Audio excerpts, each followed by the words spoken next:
नमस्कार दोस्तों, आप सभी का स्वागत है हमारे YouTube चैनल मान्या लाल किताब रेमेडीज में। आज मैं आपके साथ बात करने जा रहा हूं कर्क राशि के बारे में और आज का मुख्य टॉपिक होगा मंगल का गोचर। मंगल जो है वो 26 अगस्त 2024 को मिथुन राशि में प्रवेश कर चुके हैं और मंगल एक ऐसे ग्रह हैं जब भी ये किसी भाव में गोचर करते हैं तो वो 39 दिन यानी कि 39 डेज जो हैं वो एक ही भाव में गोचर करते हैं और वहाँ पर वो बैठकर अलग अलग भावों में दृष्टियाँ डालते हैं, जिसका परिणाम जो होता है अगर वो उच्च भाव में आ जाएं तो वो अच्छा प्रभाव देते हैं, लेकिन कभी वो अगर किसी अच्छे भाव में ना आए तो कुछ कभी कभी हमें सावधानियां यूज़ करनी पड़ती हैं। दोस्तों, ज्योतिष शास्त्र का सबसे बड़ा फ़ायदा यही होता है कि आने वाले समय में हमें ये पता लग जाता है कि कौन सा समय जो है वो हमारे लिए अच्छा रहेगा और किस समय हमने अपनी ज़िंदगी में सावधानियां प्रिकॉशंस यूज़ करनी हैं। क्योंकि जब बारिश पड़ रही होती है तो अगर हम छाते का सहारा ले लें तो पानी हमें पूरा नहीं भिगो सकता, लेकिन अगर हम छाते का सहारा या किसी शेल्टर के नीचे ना जाएं तो पानी हमें पूरा भिगो देता है। सो इसका एस्ट्रोलॉजी का, ज्योतिष शास्त्र का सबसे बड़ा फ़ायदा ही यही है कि हमें आने वाले समय का पता लग जाता है और अगर आपको कुछ सावधान पूर्वक कहा जाए कि इतना समय जो है इसमें आपने थोड़ा सा ध्यान पूर्वक अपना रहना है, सावधान होकर रहना है, तो इससे आपको आपके जीवन में मंजिलों तक पहुंचने के लिए जो रास्ते होंगे उसमें ध्यानपूर्वक आपको पता लग जाएगा कि हमने चाल कैसे चलनी है, हमने कैसा स्टेप लेना है। तो दोस्तों, आइए बताते हैं। ये जो सामने मैंने कुंडली बनाई है ये आपकी चंद्र राशि के ऊपर आधारित है, जहां पर 4 नंबर लिखा है और कर्क लिखा है। ये आपकी कर्क राशि है और मंगल जब भी किसी दोस्तों मंगल जो है वो आपकी कुंडली के अनुसार, आपकी राशि के अनुसार आपके द्वादश यानी कि 12 था उसमें ये गोचर होगा और इस भाव में जब भी मंगल बैठते हैं तो यहाँ पर मैं पहले आपको थोड़ा सा ये समझा देता हूँ कि मंगल जैसे ग्रह के पास क्या पावर है। जैसे शनि देव को हम कर्मों का देवता कहते हैं, न्याय का देवता कहते हैं कि जैसा कर्म हम करते हैं वैसा ही हमें फल मिलता है। अन्य ग्रहों के पास अपने अधिकार क्षेत्र हैं। जैसे जीवन जीने के लिए हमें धन की आवश्यकता होती है, हमें परिवार की ज़रूरत होती है, घर की ज़रूरत होती है, गाड़ी की ज़रूरत होती है, उसी प्रकार मंगल एक ऐसा ग्रह है जिसको हम एनर्जी कहा जाता है। यानी कि आपने कुछ ऐसे लोग देखे होंगे समाज में, जैसे मैं एग्जांपल देता हूं आपको, जो बड़े बड़े डिफेंस में जो बड़े लोग होते हैं, ऑफिसर्स होते हैं, पुलिस एडमिनिस्ट्रेशन के जो बड़े ऑफिसर्स होते हैं, कुछ ऐसे लोग जो स्पोर्ट्समैन होते हैं जो बड़े बड़े रिस्क ले लेते हैं, जैसे स्काई डाइविंग कर लेना, अंडर वाटर चले जाना, जिसको साधारण इंसान सोच भी नहीं सकता, वो निडरता के साथ वो भी कार्य कर लेते हैं क्योंकि उनके ऊपर सबसे ज़्यादा प्रभाव जो है वो मंगल जैसे ग्रह का होता है, जिसके कारण निडरता के साथ वो बड़े से बड़ा कार्य ही भी कर लेते हैं। और इनका जो एटीट्यूड होता है वो साधारण इंसान से इनको अलग पहचान दिलाता है। इनकी फिजिकली फिटनेस इतनी होती है कि ये बड़ी तेज़ी के साथ अपना काम करते हैं। लेकिन जिनका मंगल अच्छा नहीं होता उनके पास चाहे घर हो, गाड़ी हो, पैसा हो, लेकिन वो फिजिकली फिट नहीं रहते और अपना काम जो है वो फिजिकली एक्टिव होकर नहीं वो कर पाते।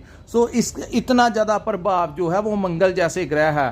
और इस गोचर का सबसे बड़ा फायदा एक होगा कि अगर जब भी मंगल 12th हाउस में आते हैं तो राहु ग्रह जिस भी भाव में बैठा होता है, अगर राहु आपको, जैसे कि इस समय राहु आपके भाग्य स्थान में चल रहा है और जिससे कुछ लोगों को परेशानियों का सामना करना पड़ रहा है। सो दोस्तों, यहाँ पर कहा जाता है कि मंगल एक ऐसे महावत हैं जो हाथी के ऊपर सवार हो जाते हैं। 12वें भाव में 12th हाउस में जब मंगल आते हैं तो ये हाथी, जिस राहु को हाथी कहा जाता है, तो हाथी की गर्दन के ऊपर जब मंगल बैठ जाए तो सबसे पहले राहु जहां पर भी बैठे होते हैं उसका प्रभाव वो निष्फल कर देते हैं, जिसके कारण इस समय आपको रात को नींद जो है वो बड़ी बेहतरीन रहेगी। चाहे जितनी मर्जी परेशानियां हो, लेकिन रात के समय इस महीने आप देखेंगे कि आप जैसे ही सोने जाओगे आपको बड़ी चैन वाली नींद जो है इस समय रहने वाली है। लेकिन यहाँ पर दोस्तों इसको खर्च और यात्राओं का भाव कहा जाता है।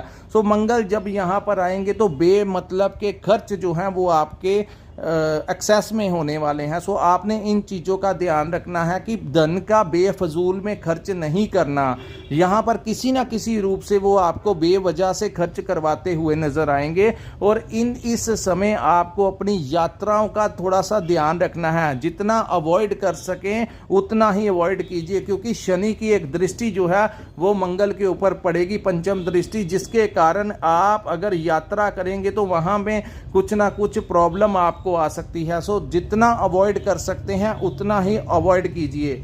दूसरी बात दोस्तों, मंगल यहाँ सर बैठकर एक दृष्टि जो है वो आपके थर्ड हाउस में डालेंगे, जहां से आपका जो साहस और पराक्रम है उसमें कुछ कमी आती हुई नजर आएगी। सो यहाँ पर आपका मन जो है वो कार्य करने का नहीं करेगा। चाहे आप अपना व्यापार करते हैं, चाहे नौकरी करते हैं, वहाँ पर समस्या ये रहेगी कि फिजिकली आपका हर कार्य के लिए आपका मन करेगा कि इसको मैं 2-4 दिन बाद में कर लूँगा, मैं नेक्स्ट वीक कर लूँगा, मैं नेक्स्ट मंथ कर लूँगा।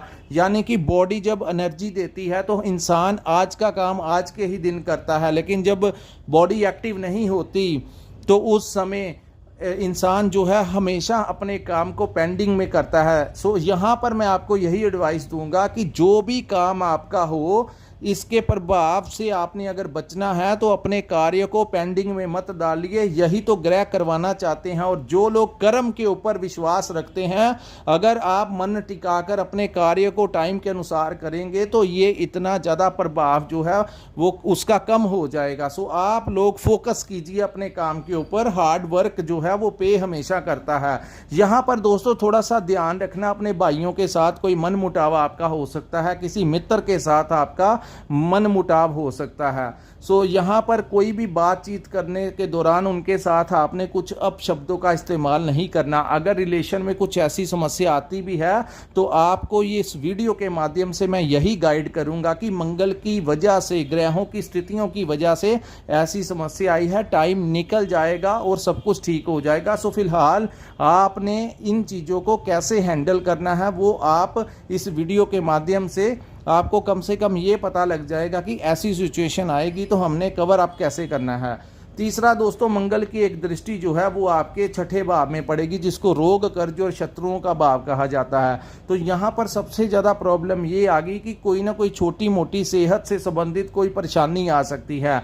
आप लोगों को चाहिए कि अपनी फिजिकली फिटनेस के लिए आप लोग रूटीन में एक्सरसाइज कीजिए अपनी एज के अकॉर्डिंगली। चाहे आप वॉक कीजिए, चाहे योगा कीजिए, चाहे हेल्थ क्लब ज्वाइन कीजिए, कुछ ना कुछ जो है वो आपको एक्टिविटी करनी ही चाहिए 24 घंटों में। जैसे हमें नींद प्यारी है, जैसे पैसा ज़रूरी है जिसके लिए हम काम करते हैं, हर चीज़ 24 घंटे में हम मैनेज करते हैं, तो कम से कम हम आधा 1 घंटा अपने शरीर के लिए भी निकाल सकते हैं, क्योंकि हेल्थ इज़ वेल्थ। अगर आप फिजिकली थोड़ा सा ध्यान देंगे तो ये चीज़ें आपको ज़्यादा परेशान नहीं करेंगी। सो यहाँ पर थोड़ा कर्म ये भी करना, ये भी आपका एक कर्म होगा कि आपने अपने शरीर का कैसे ध्यान रखना है। उसके बाद दोस्तों यहाँ पर कर्ज को लेकर कुछ ज़्यादा समस्या इस समय परेशान कर सकती हैं। जिन लोगों ने इस पिछला कोई कर्ज लिया है, इस समय जिन लोगों ने आपसे पैसा लेना है वो आपसे पैसे की डिमांड ज़्यादा कर सकते हैं। और आप कुछ लोगों ने देखा होगा कि 26 तारीख जैसे ही निकली अगस्त की, कुछ लोगों ने आपसे पैसे मांगने शुरू कर दिए, जिसकी वजह से आपको परेशानी जो है वो आपकी बढ़ती हुई आपको नज़र आई। और तीसरी बात, यहाँ पर जिन लोगों ने अपने बिजनेस को एक्सपेंड करवाने के लिए लोन के लिए ट्राई किया है, उनको थोड़ी सी बैंक से समस्या आ सकती है, क्योंकि ये टाइम जब फेवर नहीं करता तो डॉक्यूमेंट्स में कुछ ना कुछ ऐसा मिसिंग होगा या कुछ ना कुछ कोई नई डिमांड आ जाएगी, जिसके कारण आपको थोड़ा सा फ्रस्ट्रेशन हो सकती है कि मेरा काम क्यों नहीं हो रहा। तो उसका मेन वजह है कि मंगल के कारण ये परेशानी थोड़ी सी आपको इस महीने आ सकती है। और तीसरी दोस्तों, यहाँ पर आपके व्यापार अगर करते हैं तो आपके यहाँ पर कॉम्पिटिटर्स जो हैं वो बढ़ने वाले हैं। मैं एग्जाम्पल के तौर पे बताता हूँ, जो लोग टेंडर्स डालते हैं उनको एक ऐसी प्रॉब्लम आ सकती है कि सामने वाले जो शत्रु होंगे वो कम रेट के ऊपर टेंडर डाल सकते हैं। या आप अगर दुकानदार हैं तो आपके पास ही वही प्रोडक्ट सेल करने वाला कोई इंसान है, तो वहाँ पर वो आपको ऐसा लगेगा कि जैसे वो उसने अपना मार्जिन इतना कम कर दिया है, जिसका प्रभाव आपके कामकाज, आपके प्रॉफिट के ऊपर भी पड़ रहा है। सो कुल मिलाकर धन के मामले में ये समस्या शत्रुओं द्वारा पैदा की जा सकती है। दूसरी बात, जो लोग अपनी जॉब करते हैं वहाँ पर भी बॉस या कोलीग्स के साथ कुछ ना कुछ समस्याएं खड़ी हो सकती हैं। सो आपने कोशिश करनी है कि जितना ही कंट्रोल कर सकें आप उनके साथ किसी बड़े विवाद में मत जाइए, क्योंकि जैसे ही सितंबर का महीना चला जाएगा उसके बाद सब कुछ ठीक हो जाएगा। सो इस महीने थोड़ा सा आपको सतर्क रहना है कि अपने कोलीग्स और अपने बॉस के साथ किसी भी प्रकार से आपने उनके साथ कठोर शब्दों का इस्तेमाल नहीं करना, अन्यथा आपको जॉब के ऊपर खतरा मंडराता हुआ नज़र आ सकता है, आपकी जॉब भी जा सकती है। तो यहाँ पर आप थोड़ा सा अवॉइड रहिए। अब सो दोस्तों, यहाँ पर मैंने आपको हेल्थ के बारे में बता दिया, कर्ज के बारे में भी बता दिया और शत्रुओं के बारे में, और एक दृष्टि जो है वो आपके पार्टनरशिप के बारे में पड़ेगी। पार्टनरशिप सिर्फ हमारी मैरिज पार्टनर, लव पार्टनर ही नहीं होता, बिजनेस पार्टनर भी हमारा पार्टनर होता है। सो यहाँ पर व्यापार अगर आप करते हैं तो आप अपने पार्टनर के ऊपर या उनके कहने के ऊपर कोई बड़ी इन्वेस्टमेंट इस समय आपने नहीं करनी, अन्यथा आपको कोई आर्थिक नुकसान हो सकता है। यहाँ पर आप अपने पार्टनर के साथ किसी भी प्रकार से अपने संबंधों को खराब मत होने देना। यहाँ पर अगर आपने कुछ उनके साथ अपशब्दों का इस्तेमाल किया, क्योंकि ग्रह जब करवाते हैं तो अच्छा खासा रिलेशन कुछ ही दिनों में ख़राब करवा जाते हैं। सो आपने इस समय को समझना है कि हमारी वीडियो बनाने का मकसद है, मैं अकेला पॉइंट जो है वो आपको इलेबोरेट कर रहा हूँ कि कैसे आपने इन चीज़ों को हैंडल और टैकल करना है। सो आप लोगों के लिए बेहतरीन यही होगा कि कुछ चीज़ें जो हैं आपको नज़रअंदाज करनी चाहिए। अगर इस समय आपके पार्टनर ने आपको कुछ कहा तो वो भी आपको इस समय बेहतर यही रहेगा कि आप थोड़ा सा रिलेशन को बचाने के लिए थोड़ा अवॉइड कीजिए। दूसरी बात, घर में भी मैरिज पार्टनर हो चाहे आपका लव पार्टनर हो, उनके साथ भी किसी ना किसी तनाव अनबन हो सकती है। रिलेशन में हो सकता है कि वो आपको इरिटेट कर दें किसी बात को लेकर, जिससे आप फ्रस्ट्रेट होके कुछ ना कुछ उनको कह दें, या कुछ भी ऐसा हो सकता है जिससे अनबन हो सकती है। सो आप जितना ध्यान रखिए इन चीज़ों का उतना ही, क्योंकि दोस्तों समय जो होता है ना वो परिवर्तन होता ही रहता है। सो जब ऐसा समय आता है, क्योंकि इस समय ऑलरेडी कर्क राशि के ऊपर डाइया चल रही है, शनि अष्टम भाव में है, तो कुछ लोगों को बहुत सारी परेशानियों उसका सामना करना पड़ रहा, क्योंकि उसका मेन रीज़न है शनि जो जब भी ट्रांजिट करते हैं 28 वर्ष के लिए एक ही भाव में बैठते हैं। सो आगामी मार्च 2025 तक तो वो डाइया का प्रभाव जो है वो आपके ऊपर रहेगा ही रहेगा, और इस समय मंगल का ये जो गोचर है वो आपके फेवर में नहीं है। सो जितना आप इस समय अवॉइड कर सकते हैं हर चीज़ को लेकर, अपने हेल्थ के प्रति आपको अवेयर रहना है। सो अगर इन चीज़ों का आपने अच्छे से ध्यान रखा तो ये महीना आपके लिए ठीक रहेगा। अन्यथा अगर आपने इन्हीं चीज़ों में अपना समय लगा दिया तो वो तो ग्रह चाहते ही हैं ऐसा हो जाए। सो आप प्रैक्टिकल इस वीडियो को आप अपने मित्रों के साथ, अपने किसी भाई बंधु के साथ जो भी कर्क राशि के हैं उनको आप शेयर कर सकते हैं। जिनको आप प्यार करते हैं उनको पता लग जाएगा कि ऐसे सर्कमस्टांसिस को हमने कैसे टैकल करना है। सो दोस्तों, ये था कर्क राशि के ऊपर मंगल के गोचर का सितंबर 2024 में कैसा प्रभाव रहने वाला है।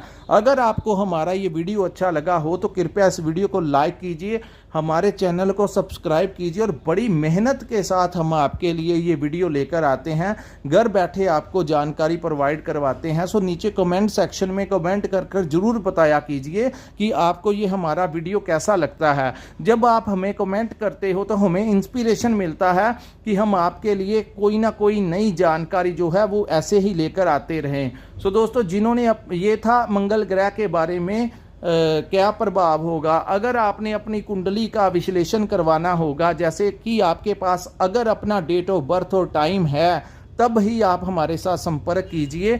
और हमारा जो संपर्क का नंबर है, हमारा कॉन्टैक्ट नंबर है, वो आपके स्क्रीन के ऊपर शो हो रहा है। वहाँ पर आप हमारे साथ संपर्क करके अपनी कुंडली का प्रॉपर विश्लेषण करवा सकते हैं कि कौन से रास्ते आपके लिए उचित रहेंगे और किन मार्गों से अपने आप को आपने सावधानी पूर्वक निकालना है।